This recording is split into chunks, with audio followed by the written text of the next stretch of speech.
아멘. 8월이 됐습니다. 장마가 빨리 끝나고 참 모든 것들이 좀 회복됐으면 좋겠습니다. 그래도 비가 이렇게 오니까 들판에 나가보니까 산천초목이 또 이제 농작물들이 얼마나 생기를 얻고 이렇게 올라오는지, 이 코로나19로 말미암아서 어지럽고 혼탁해진 우리들이 하나님 앞에 나와서 정말 이렇게 힘을 얻는 역사가 예배 속에 있었으면 하는 소원이 생기게 됐습니다. 그러면서 이제 우리는 세상을 바라보는 눈들이 열려지죠. 엊그제도 이제 청문회가 있었던 거 여러분들은 기억하시죠, 그죠? 요즘 청문회는 정말 옛날 같지 않아요. 아주 시들해졌어요. 이 청문회라고 하는 것은 대통령이 고위 공직자를 임명하려고 할 때 국회가 그 사람이 그 직무를 감당하기에 합당하냐 아니냐를 이렇게 살피는 시간이에요. 그런데 그것이 사람의 과거를 들춰내는 청문회가 되어졌고, 그리고 서로 싸우는 청문회가 되어졌어요. 그런가 하면 그거 참고하지도 않고 대통령은 그냥 임명해버리니까 요즘 청문회에 대한 관심들이 정말 없어졌어요. 참. 그러면서 이제 우리는 또 이런 생각을 하게 되죠. 옛날 어른들이 그렇게 말했는데, 유전무죄요. 무전유죄라고. 권력이 있는 사람, 배경이 있으면 죄가 없고, 권력이 없어지고 배경이 없어지면 죄인이 되어버리는 세상. 성경이 말하지 않더라도 정의가 땅에 떨어지고 공의가 실행되지 않는 나라. 우리나라가 이렇게 전락해버리는 것 같으니까 어떤 사람들은 이 나라를 떠나서 다른 나라로 가서 살겠다고 이민을 생각하는 사람들이 많아진다 그래요. 안타깝습니다. 그런데 그런 사회 속에서 우리 예수 믿는 사람들은, 거듭난 사람들은 어떻게 해야 될까? 다시 한번 눈을 들어서 하나님을 바라보고 하나님의 섭리를 생각하면서 하나님이 섭리하시는 나라, 하나님이 섭리하시는 내 인생 묵상하면서 그 속에서 하나님은 하나님이 일하신다라는 것 기억하면서 사람을 원망하지 말고, 미워하지도 말고, 이 상황 속에서 나는 어떻게 하나님의 사람으로 하나님 앞에 부끄럽지 아니한 하나님의 자녀로 빛과 소금의 역할을 할 것인가를 묵상하고 기도하고 실천해야 될 줄로 믿습니다. 그래서 하나님이 보여주신 정의로운 사회, 정의로운 심판대 앞에 설 수 있었으면 좋겠다. 그래서 오늘 말씀을 우리 같이 묵상하려고 합니다.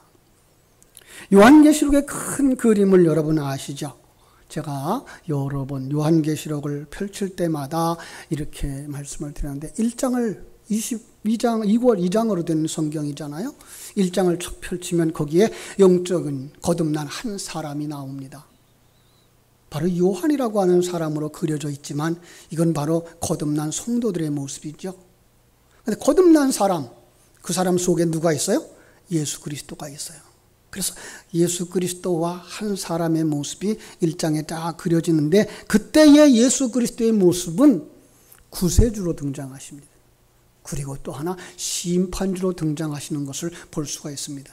그가 입고 나오는 모습이나 그가 등장하는 모습이 바로 그걸 묘사하거든요. 내 모습. 그런데 2장 3장에서 7교회를 통해서 병원에 가서 진찰하는 것처럼 우리를 진찰하는 과정이 나옵니다. 7과정을 거쳐서 7교회의 모습을 통해서 거기에 보니까 잘했다 칭찬도 있어요.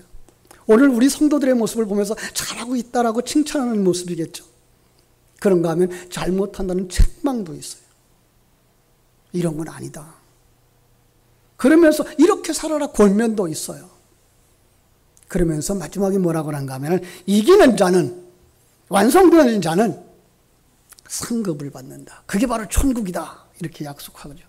그러면서 이제 4장 5장에서 천국의 모습을 보여줘요. 하늘로 올라가면 그 천상의 모습, 삼위일체 하나님이 계시는 것, 그 속에 하나님의 백성들이 올라가서 있는 것을 그려주는 거죠. 마치 우리의 완성된 모습을 그렇게 그려줘요. 그러면서 이렇게 말씀하는 거죠. 너를 이렇게 만들려고 하는데 그래도 되겠니? 마치 예뻐지고 싶은 여인이 그 정형수술을 하러 가서 자기의 얼굴을 그려놓고 의사가 이렇게 해서 이렇게 예쁜 모습, 이렇게 오똑한 코를 만들어 드리려고 합니다. 그래서 이렇게 하면 되겠습니까? 그러면 그러면 이제 그 다음부터 뭐예요? 수술실로 가는 것과 같은 거죠. 6장부터 18장까지는 바로 그 수술하는 장면이에요. 우리를 그리스도의 신부, 그러니까 신부로 만들려고 하는데 이렇게 성형수술을 하려고 합니다. 그래서 원하십니까? 그러니까 이해한 거죠. 6장부터. 거기가 이제 세 개의 큰 사건이 나오죠. 7인, 7나팔, 7대접으로 그려져 있어요. 7인 도장이에요. 이건 뭐죠? 소유예요. 너 하나님의 소유야? 아니 사단의 소유야? 세상의 소유야? 이러는 거죠. 그래서 그 속에서 이제 갈등들이 일어나요. 누가 하나님에게 속한 자인가? 그렇죠? 그게 부분이 되어지죠. 7나팔. 나팔. 그러면 우리는 이제 복음의 나팔을 알게 되죠. 그렇죠? 그러니까 복음의 나팔이 들려오는 거예요. 복음이 들어오는 거예요. 복음이 내 속에 들어오면 뭐가 되어져요? 내 속에 복음이 아닌 것들, 하나님이 기뻐하지 않는 것들 생각나요. 옛사람의 모습이 생각나요. 죄인의 모습이 생각나요. 그건 뭐예요? 벗어버려야 되는 거죠. 그리고 내 속에 새 사람, 하나님의 사람, 하나님의 가치관을 가진 사람으로 완성되어야 되는 그 그림을 사모하며 가는 거죠. 그리고 나면 이제 7대접이 나오죠. 7대접. 여러분, 이거 대접 그리면 우리는 뭐 생각하죠? 북구루처럼 큰 대접 생각하는데요. 사실은 성막 안에 들어가 보면은 거기 등대가 하나 있죠. 등대에 그 기름을 담았던 등잔이 7개예요. 가운데 기둥이 있고 가지가 양쪽으로 나와서 3개, 그러면 6개에다가 가운데 끝까지 7개. 그 7개에 기름이 담겨져서 그 성막을 환히 비춰주었던 성령의 역사죠. 성령의 역사가 일어나면 우리 속에 뭐예요? 거듭나지 못했던 이전의 것들 다 벗어버리는 거죠. 거기에 속했던 것, 그거 좋아했던 것 다 끊어버리는 거예요. 그것이 바로 이 마지막에 우리가 벗어버려야 되고 완성되어져야 될 우리의 모습을 이렇게 3개의 큰 단락으로 설명을 해주면서 반복하는 건 뭐라고요? 반드시 이루어지는 일이다. 그리고 여러 모양의 가지가지로 그려놓은 건 그게 우리 각 사람에게 따라서 다 다르기 때문에 다양하게 적용할 수 있도록 그려놓은 그린 것을 알 수가 있습니다. 마지막 장면이 그걸 갖다 바벨론이라 그리고 그게 무너지는 거죠. 바다에 던져지는 거죠. 그리고 나면 19장에 신부가 등장을 합니다. 하얀 의의 옷을 입고. 신부만 등장하면 돼요? 그 곁에 누가 있어야 돼요? 백마탄 신랑, 그죠? 예수 그리스도가 등장하는 거예요. 그리고 한 장 넘어가서 21장, 22장, 23장에 보면은요, 우리가 항상 묵상하는, 우리는 하나님의 아들로 완성되어지는 거야, 신부로 완성되어지는 거야, 성전으로 완성되어지는 거야를 얘기했던 것처럼 성경 속에서 그 이야기를 완성되어진 그림 속에다 딱 담아놔요. 아들, 제가 21장 7절 말씀을 읽어드릴게요. 이기는 자는 이것들을 상속으로 받으리니 나는 그의 하나님이 되고 그는 내 아들이 되리라. 여러분, 성경을 읽어보신 분들은 알 거예요. 성경에 곳곳에서 약속한 것이 뭔가 하면은 나는 너의 하나님이 되고 너는 내 백성이 되리라 그랬어요. 그런데 그 백성이란 단어를 요한계시록에 탁 오면서 뭐라고 바꿔놔요? 아들이 되리라. 그러니까 우리는 하나님의 백성으로 사는 게 아니라 하나님의 아들로 완성되어지는 거예요. 그 아들도 히브리서 13장에서 보는 말씀은 뭐예요? 그것은 바로 하늘나라를 유업으로 받을 장자로. 그게 바로 아들이에요. 그래서 우리는 하늘나라를 유업으로 받을 자들로 완성되어지는 거죠. 두 번째로 등장하는 게 뭐예요? 그리스도의 신부. 그죠? 예수 그리스도와 하나 되어져서 영원히 살 수 있는 그리스도의 신부. 그리고 21장, 22장에서 완성되어진 성전이 그려지죠. 내가 있는데 내 모습은 없어. 내 안에 오직 하나님으로 충만해. 삼위일체 하나님으로. 이게 뭐예요? 성전. 그렇습니다. 그런데 오늘 본문이 들어있는 이 20장에서는 뭐가 나올까요? 신부로 완성되어지고 그리고 완성된 모습 보여주는데 그러지 못한 사람들은 어떻게 될까? 이 이야기를 11절부터 이제 쭉 설명을 하는 거예요. 예, 이 땅에 태어나는 한 사람 한 사람 모두 다 소중한 사람입니다. 왜요? 하나님이 만드셨으니까. 그래서 이 세 땅에 살아가는 사람들은요, 전부 다 잘 사는 것을 좋아하죠. 행복하게 살기를 원해요. 젊었을 때 사람들요, 자기들이 항상 젊었을 줄로 알고 생각한다고요. 그죠? 그리고 평안할 줄 알아요. 누가복음에 나오는 이 부자, 날마다 호화로이 연락했던 부자처럼 자기는 그렇게 살 것이라고 생각해요. 그런데 성경은 그들에게, 편안한 그들에게 한마디 탁 던집니다. 한 번은 죽는다. 그죠? 예, 히브리서 9장 27절이 말하죠. 우리 곁에 어른들, 얼굴 보이지 않는 어른들 많잖아요. 특별히 우리 일부 예배 그러면은 나오면은 우리 찬양대원으로 찬양해 주셨던 어른들 얼굴들 많이 안 보여요. 그죠? 죽음이라고 하는 책에 한 토막을 제가 각색해서 그래서 낭독해 드릴까 합니다. 이웃집 젊은 아주머니가 돌아가셨어요. 자녀들이 통곡을 합니다. 장례를 도와주기 위해서 다빈이와 그 엄마가 그의 집에 가서 도와주었습니다. 장례가 끝난 후에 어느 날 밤 잠자리에 든 딸 다빈이가 엄마한테 물어봐요. 엄마? 이웃집 언니는 엄마가 죽어서 너무 슬프대. 엄마도 엄마가 죽으면 슬퍼? 할머니가 계시거든요. 노년에 그 참 불편하신. 엄마가 뭐라 그래요? 그럼 슬프지. 아기가 아, 그렇구나. 그리고 꽤 오랜 시간 잠잠해졌어요. 정막을 깨트리고 엄마가 한마디 합니다. 그런데 모든 게 축복인 것 같아. 그리고는 얼마가 홀로 그 내면의 깊은 대화가 시작됩니다. 처음 엄마 뱃속에 갓난 아기로 태어나면 말도 못하고 그저 울어. 누군가가 돌봐주지 않으면 안 되지. 그러다가 조금 자라면 자기 마음대로 하려고 해.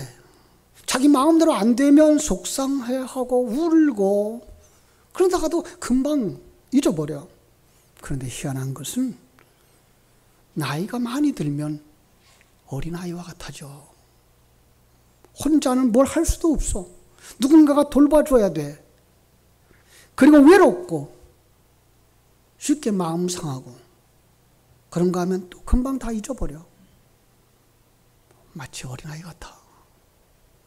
나이가 들어가면서 여기저기 고장나고 감각도 무뎌지고 슬퍼지지만 실은 머지않아 닥칠 죽음이라는 저항할 수 없는 공포 앞에서 그나마 좀 더 잘 견딜 수 있는 힘을 얻게 하기 위하여 하나님이 주신 무뎌져 가는 감각 속에서 그 해결책을 찾는 건 아닌지 모르겠구나. 늙어가면서 자연스럽게 초라해지는 모습으로 더 이상 젊음과 경쟁하고 질투할 대상에서 밀려나와 그동안 신경 쓰던 것들을 그저 황홀하게 바라만 보는 사람이 돼. 어느새 평화로워지고 다툴 것이 없어진 그 마음들이 넉넉히 뭐든 받아주는 따뜻한 품이 되어져 가고 무뎌진 것이 늙어간다는 것이 쉽게 잊어버린다는 것이 어쩜 우리로 하여금 천국을 소망하며 살도록 하는 힘인지도 모르겠구나. 그래서 한 번 죽는 것이 사람에게 정한 이치인 우리에게 사람들이 하나같이 다 이런 과정을 거쳐서 같은 모습으로 흘러간다는 것을 보게 되고 그래서 죽음 앞에서도 이전보다 무뎌진 감정과 감각으로 견뎌낸다는 것, 포기하면서 내어주면서 마음을 비우면서 후를 떠날 준비를 할 수 있도록 괜한 것에 집착하지 않고 소중한 것을 분별할 수 있도록 거두어 가시는 것들, 머리가 점점 하얗게 새고 얼굴에 점점 주름이 늘고 많아져 가고 온몸이 망가지게 되는 이런 게 하나님의 특별한 축복인 것 같구나, 아가야. 저는 이 글을 읽으면서 그것으로 끝난다면 그래도 괜찮겠는데 그 후에는 심판이 있단다라는 거예요. 너무나도 분명한데 그 심판의 이야기를 할 때 충격으로 다가와요. 이 땅에 태어났던 모든 사람은 다 죽는 거. 근데 그걸로 끝나지 않고 심판을 받는다라는 말을 오늘 본문이 툭 들춰내는 거예요. 보이십니까? 하얀 심판대. 그 앞에 태어났던 역사의 첫사랑 아담으로부터 시작해서 마지막 사랑까지 소개되네요. 그러니까 온 역사를 아우르는 큰 심판대. 거기에 누구도 빠질 수 없고 비켜갈 수도 없는 심판대. 남녀노소, 지휘의 고하를 막론하고 모두 다 그 앞에 서게 되는 거예요. 한쪽에는 책들이 펴져 있는데 그건 그 사람이 일생토록 살아오면서 살아온 행적이라는 거예요. 수많은 증인들이 바라보는 앞에서 한 사람이 서 있고 그 사람의 행위가 기록된 책에 근거해서 청문회, 심판을 하는 거죠. 이거 1세기의 방법이죠. 성경을 기록하던 시대의 방법. 요즘은 기록하는 매체가 여럿 있어요. CCTV 아시죠? 여러분은 아마 교회 집에서 나오셔서 교회까지 오면서 여러분이 몇 개의 CCTV에 찍혔는지 아실까요? 참 우리가요 그 CCTV를 피해서 살 수가 없어요. 아주 오랜 일입니다만은 신혼부부가 결혼식을 올리고 신혼여행을 갔는데 집안에 난리가 났어요. 그날 축의금이 도난을 당한 거예요. 그냥 손님 맞이하는데 정신 팔려있는 틈을 타서 누가 훔쳐간 거예요. 난감한 상황, 아무런 증거도 없어. 경찰도 도와주지 못하는 거예요. 그런데 신혼여행 갔다 온 부부가 그때 사진을 펼쳐보고 그리고 그들이 결혼식을 찍은 비디오를 틀어보는데 결혼식장 앞에서부터 쫙 촬영해 들어갔던 그 장면이 찍힌 거예요. 누군가가 두툼한 돈뭉치를 주머니에 넣는 게 찍힌 거예요. 알고 보니까 화환을 배달하는 사람이었어요. 경찰에 신고를 했죠. 경찰이 그를 불러다가 어떻게 그럴 수가 있느냐고 야단치자 그는 오히려 화를 내죠. 내가 거기 단골인데 그 단골을 잃어버리려고 내가 그런 짓을 했을 것 같으냐고. 잠깐만 여기 앉아 계시라고 커피를 한 잔 타다가 주고 커다란 스크린 텔레비전 앞에다가 이제 비디오를 틀어주죠. 결혼식이 다 진행되어지고 있고 그 결혼식의 입구에 그 촬영이 되어지는데 거기 누군가가 돈 봉투를 주머니에 넣는 게 찍힌 거예요. 누굴까요? 거기서 비디오가 탁 멈추고 물어보죠. 저 사람이 누굴까요? 얼굴이 파랗게지고 부끄러워서 두 손 내미는 거죠. 뭐 하라는 거예요? 수갑 채고 들어가서 벌 받겠다는 거죠. 이 사건을 보면서 그래 백보좌 심판대 앞에서 우린 이렇게 우리 일생이 평가받게 될 거야 라는 생각을 하게 되어졌어요. 세상의 CCTV는 화질이 떨어져서 난감하다고 누군지 잘 모른다고 핑계도 하고 사각지대도 있지만은 하나님의 비디오는 그 사람을 집중으로 해서 찍은 것이기 때문에 피할 것이 없어요. 사각지대가 없어요. 거기다가 그 사람이 생각하는 것, 그 사람이 느끼는 것까지 거기에 다 들어가서 증인들이 보는 앞에서 증인들도 그걸 느낄 수 있도록 만들어 놓은 그런 비디오라면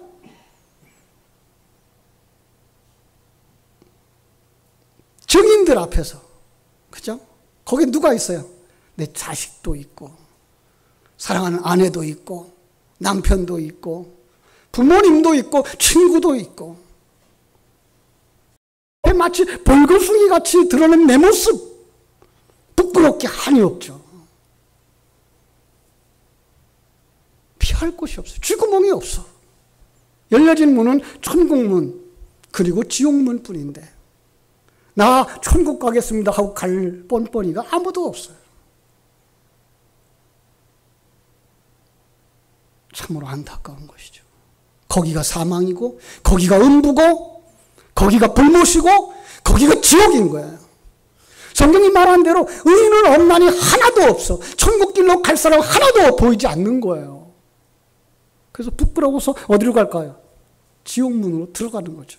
근데 그 지옥문 앞에 우리 주님이 떡막하고 계시는 거예요. 한 권 생명책을 펼치시면서, 이와 친구, 자네 이름이 뭐야? 예, 베드로입니다. 요한입니다.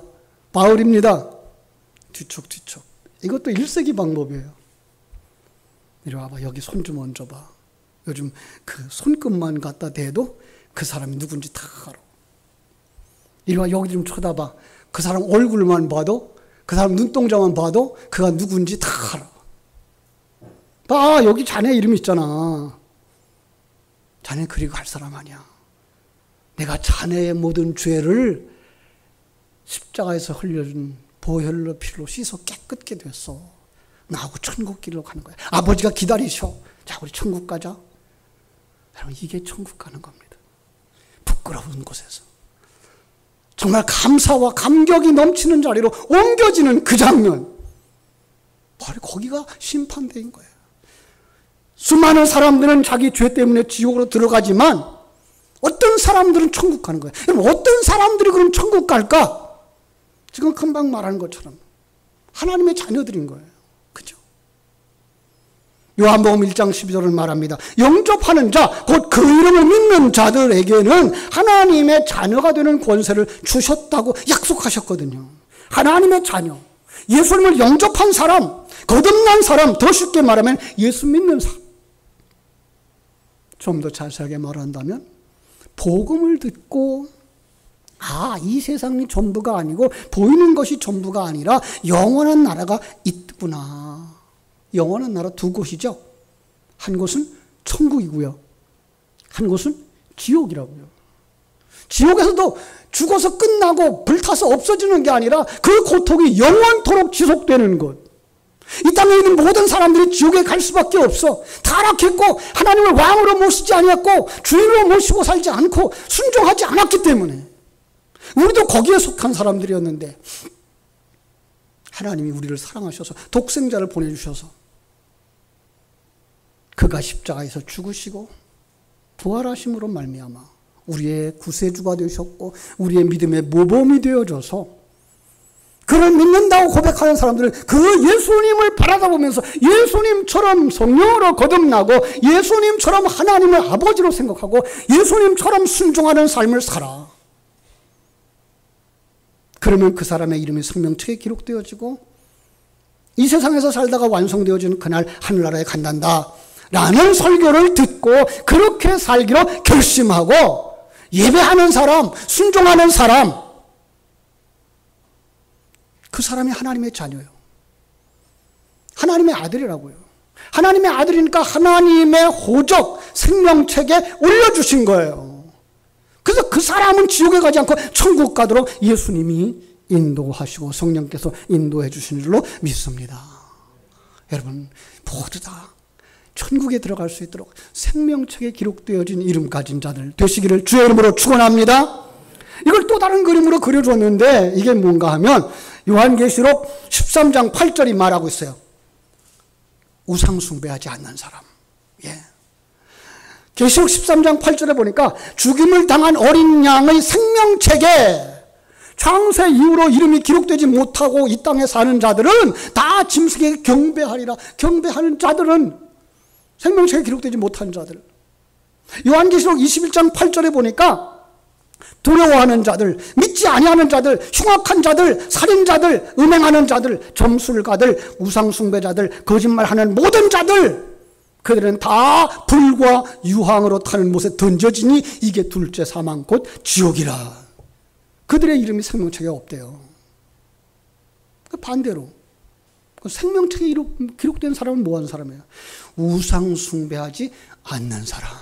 여러분, 어떤 사람이 우상숭배하는 사람이라고 그랬어요? 내가 주인 되어줘서 세상의 모든 배경과 힘들을 나를 위하여 써먹으려고 하는 사람이 뭐예요? 우상숭배자. 그죠? 우상숭배하지 않는 사람은요, 내가 누군지 알아. 하나님을 발견하고 나니까 하나님 앞에 내가 누군지 알아. 하나님이 왕이고 하나님이 주인이고 나는 종의 삶을 살아. 순종의 삶을 살아. 하나님 주신 그 환경이 나를 재창조하는 가장 좋은 환경인 줄 알고 그 속에서 배고플지라도, 고달플지라도, 병이 들었을지라도, 늙어서 팔다리에 힘이 빠지고 허리가 구부러지고 오래오래 사용한 무릎도 고장이 나고 허리가 고장이 나고 병이 들어도, 아, 이 과정 거쳐서 천국 가는 거구나. 이 풍랑 인연 하여서 더 빨리 갑니다. 찬송을 해. 천국을 소망하며 살아. 완성을 기대하며 살아. 왜요? 그들은 알아요. 하나님을, 창조주이신 것을, 섭리자인 것을, 나를 이 땅에 태어나게 하신 자인 것을, 그리고 나를 완성시켜 주신 자인 것을, 그분이 이 과정을 거쳐가게 하신다는 사실을 알아. 이 믿음이 여러분에게 있기를 주님의 이름으로 축원합니다. 그 사람의 이름이 하늘나라 생명책에 기록된 거예요. 또 다른 표현을 말하면 주님의 일에 힘쓴 사람들이래요. 빌립보서 4장 3절을 보았어요. 또 참으로 나와 멍에를 같이 한 내게 구하노니 복음에 나와 함께 힘쓰던 저 여인들을 돕고 또한 글레멘도와 그 외에 나의 동역자들을 도우라. 그들의 이름이 생명책에 있느니라. 누구의 이름이? 예, 동역자들을 돕는 자들 이름이 생명책에 있다는 거예요. 그러니까 예수 믿는 사람은, 하나님을 만난 사람들은, 하나님의 부르심에 반응하는 사람들은 자기에게 부어진 그 사명을 감당하며 살더라는 거예요. 아브라함이 그러했고, 사무엘이 그러했고, 다윗이 그러했고, 예수님의 제자들이 그러했다는 거예요. 우리의 믿음의 선배들이 다 그렇게 살았다는 거예요. 어떻게? 그 4장 3절 바로 앞에 1절 2절로 보니까, 그러므로 나의 사랑하고 사모하는 형제들, 나의 기쁨이요 멸관인 사랑하는 자들아, 이와 같이 주 안에 서라. 내가 유오디아와 권하고 순두개를 권하노니 주 안에서 같은 마음을 품으라. 자, 그들이 동역자를 할 것입니다. 어떤 사람? 주 안에 함께 서 있는 사람, 주 안에서 같은 마음을 품은 사람. 그들은 주님을 사랑하는 사람들이고, 그들은 교회를 사랑하는 사람들이고, 그들은 하나님이 세운 이들을 존경하며 함께 서서 한 마음을 품고 한 방향으로 달려가느라는 사실입니다. 그들의 이름이 하늘나라 생명책에 기록되어져 있다라고 말씀합니다.